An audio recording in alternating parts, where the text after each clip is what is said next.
Hola, bienvenidos a este nuevo video sobre el proceso de comunicación.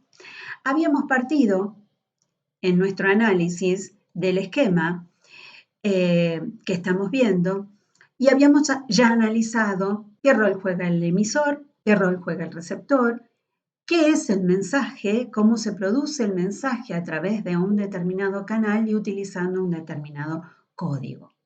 Nos quedaría hoy por analizar qué es el proceso de retroalimentación, qué papel juega el ruido en una comunicación y qué rol tiene el contexto. Vamos a comenzar por el proceso de realimentación, retroalimentación o feedback. Lo van a poder encontrar denominado de cualquiera de estas tres maneras. Feedback es una expresión inglesa y tiene que ver con la teoría de sistemas y tiene que ver con los procesos. Tiene que ver fundamentalmente con la reentrada de información que un determinado sistema tuvo como producto y esa reentrada de información cómo impacta como nuevo insumo. Lo vamos a ver con un ejemplo un poco más sencillo. En la comunicación, el feedback consiste en la cantidad de información que el emisor obtiene de la respuesta del receptor. Lo vamos a ver con un ejemplo, quizás sea más sencillo. Si Luis está comiendo un sándwich y encuentra que la carne de su sándwich no tiene gusto a nada, le puede pedir a Juan que le alcance el salero. Juan, por favor, alcánzame el salero.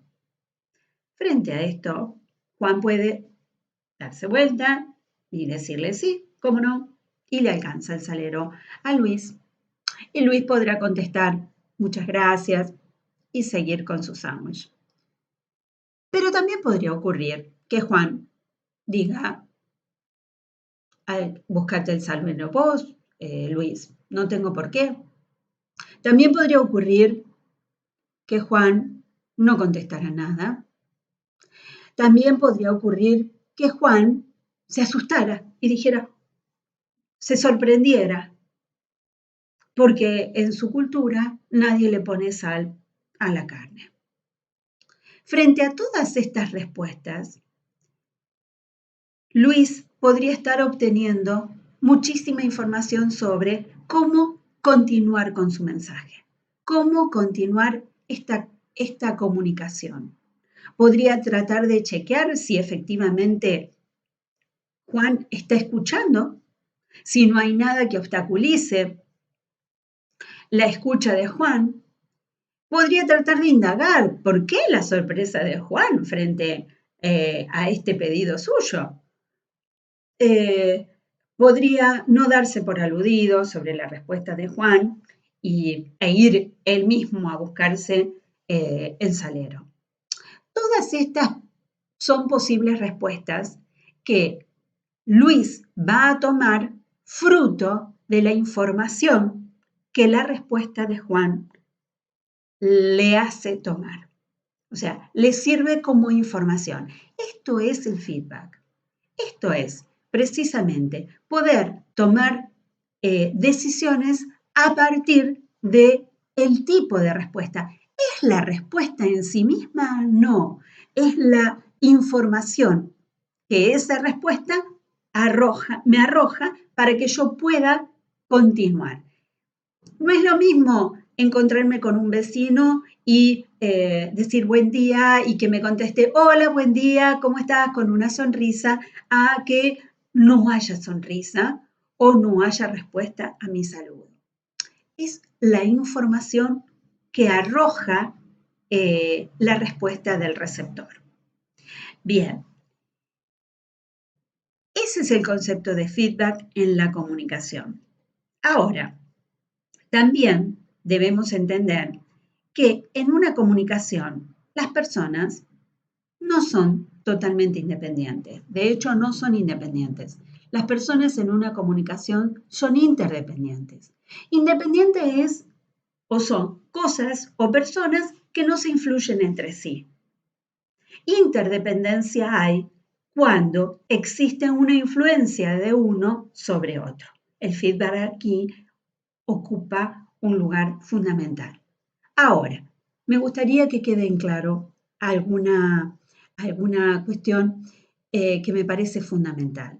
Nosotros nos hemos valido de un esquema para explicar el proceso de comunicación, pero precisamente el proceso de comunicación es mucho más que un esquema, es un proceso y por lo tanto no deberíamos identificarlo totalmente o para siempre con una foto, deberíamos más bien identificarlo con un proceso en el cual las personas son interdependientes. Sí, es cierto, existen distintos niveles de comunicación, distintos niveles de profundidad en la comunicación. No es lo mismo subir a un ascensor, intercambiar apenas unas palabras, buen día, ¿a qué piso va?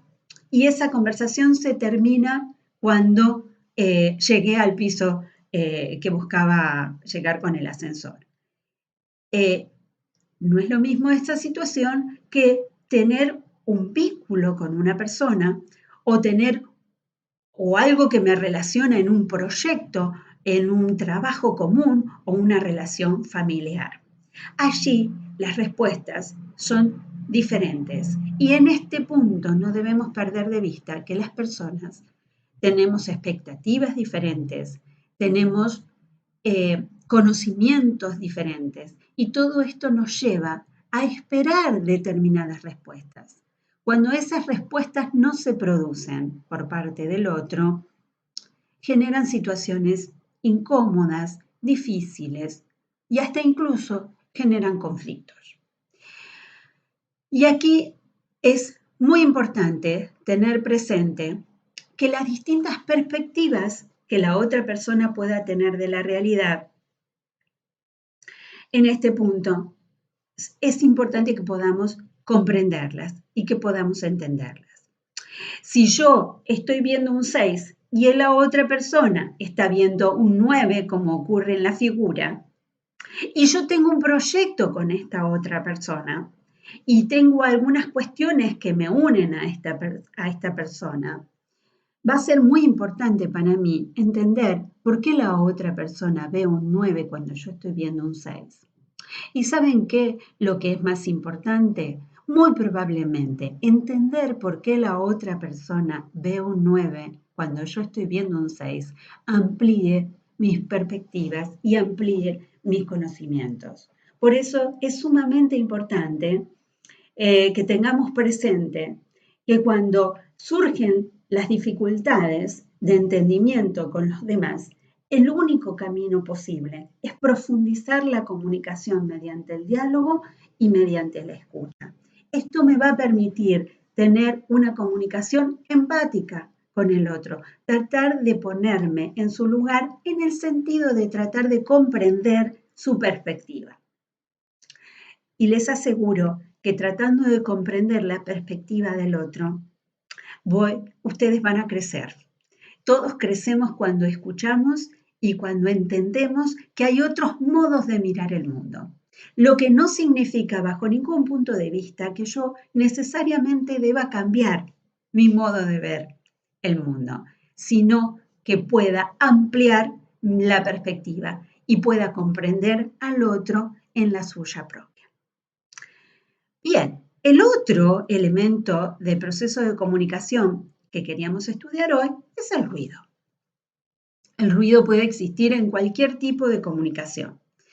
El ruido puede ser externo, puede ser estar dado por, puede ser un ruido físico que se produce ajeno a nuestra voluntad, ajeno a nuestra posibilidad de entender, de comunicarnos. El ruido puede ser también interno. Puede ser que una persona con la que necesitamos comunicarnos esté complicada con un montón de problemas, con un montón de situaciones. Y eso provoca ruido en la comunicación con los demás. Esto es bueno tenerlo presente porque muchas veces esos ruidos internos pueden ser nuestros, propios, y allí habría que tener presente eso y ver qué hacemos y cómo comunicamos esto de alguna manera. Quiero recordarles, el feedback puede producirse en cualquier instancia, digamos, de del proceso de comunicación. Y cuando se produce un ruido, es también feedback para mí, para saber qué hacer con ese ruido, cómo corregir ese ruido. Y también puede ser semántico. Fíjense en la última, en esta figura, lo que queremos graficar acá es que muchas veces una persona puede estar hablando muchísimas cosas, pero semánticamente resulta imposible entenderle. No entiendo su lenguaje o no entiendo su idioma, lo que sería mucho más complicado todavía, y que es un ruido importante. No entiendo su cultura, no entiendo por qué se extraña porque le quiero poner sal a la carne. Bueno, estas cosas, todo lo que interfiere con el proceso de comunicación se entiende como un ruido. Y es muy importante tenerlo en cuenta para que nuestros procesos comunicativos sean más eficientes y más efectivos. Y por último, vamos a analizar el contexto, es decir, el ámbito en el que se producen las conversaciones. Y que muchas veces determina que tenemos que tener un conjunto de conocimientos que de hecho los tenemos, porque cuando nos comunicamos y sabemos comunicarnos con alguien es porque tenemos un conjunto de conocimientos que nos permiten entablar esa comunicación. Ahora, si yo nunca entré a un museo y no sé que en el museo se guarda cierto silencio, cómo debo referirme, si estoy conduciendo un grupo de alumnos, cómo debo controlar el comportamiento de los alumnos, que no toquen las obras de arte. Hay todo un lenguaje que hace al contexto que tengo que conocer para poder conducirme con propiedad en ese contexto. Dos electricistas probablemente mantengan una conversación mucho más fluida y se comuniquen de una manera mucho más fácil que lo que yo personalmente podría llegar a hacer o a entenderme con un electricista porque no entiendo nada de electricidad. Es decir, requiere de un lenguaje propio, de un conocimiento técnico determinado, y probablemente uno de estos electricistas que vaya a una ferretería seguramente va a poder entenderse mucho mejor con el ferretero que conmigo. De la misma manera, cuando uno va al médico, evidentemente tiene allí también un modo de conducta, un modo de diálogo con el médico que probablemente no sea el mismo que yo tenga con mi esposo en mi casa en una situación determinada o compartiendo la cotidianeidad. Cuando vamos al médico y vamos juntos, hablamos de una determinada manera, tratamos de entender lo que el médico nos pueda decir y de preguntar cuando el médico nos diga cosas que probablemente no vayamos a entender, porque nos va a resultar un poco más complicado algún tipo de lenguaje técnico. Todas estas cuestiones hacen al contexto y hay que tenerlo presente para poder comunicarnos con mayor efectividad. Bien, hasta aquí nuestro análisis del proceso de comunicación. A los que me acompañaron hasta este momento, muchas gracias y nos vemos en la próxima. Chau.